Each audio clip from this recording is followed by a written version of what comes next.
ಓಂ ಗಂಗಣಪತಯೇ ನಮಃ.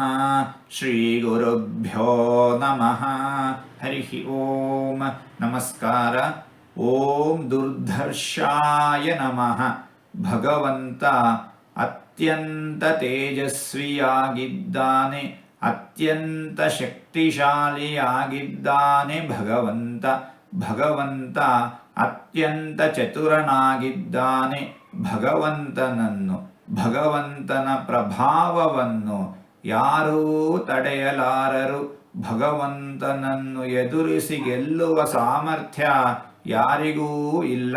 ಇಂತಹ ಭಗವಂತನನ್ನು ದುರ್ಧರ್ಷಾಯ ನಮಃ ಎಂಬುದಾಗಿ ವಿದ್ವಾಂಸರು ವರ್ಣಿಸುತ್ತಾ ಇದ್ದಾರೆ. ಹೀಗೆ ನಾಲ್ಕಾರು ತೊದಲು ಮಾತುಗಳನ್ನು ಆಡಿದ್ದೇನೆ. ಇದರಲ್ಲಿ ಏನಾದರೂ ತಪ್ಪುಗಳು ಇದ್ದರೆ ಆ ತಪ್ಪುಗಳನ್ನು ಬಿಟ್ಟು ಒಳ್ಳೆಯದು ಅಂತ ಏನಾದರೂ ಇದ್ದರೆ ಆ ಒಳ್ಳೆಯದನ್ನು ಮಾತ್ರ ಸ್ವೀಕರಿಸಬೇಕು ಅಂತ ಹೇಳಿ ಪ್ರಾರ್ಥನೆ. ಈ ನುಡಿಗಳನ್ನೆಲ್ಲ ಆಡಿಸಿದ ಭಗವಂತನಿಗೆ ಸರ್ವವೂ ಸಮರ್ಪಿತ.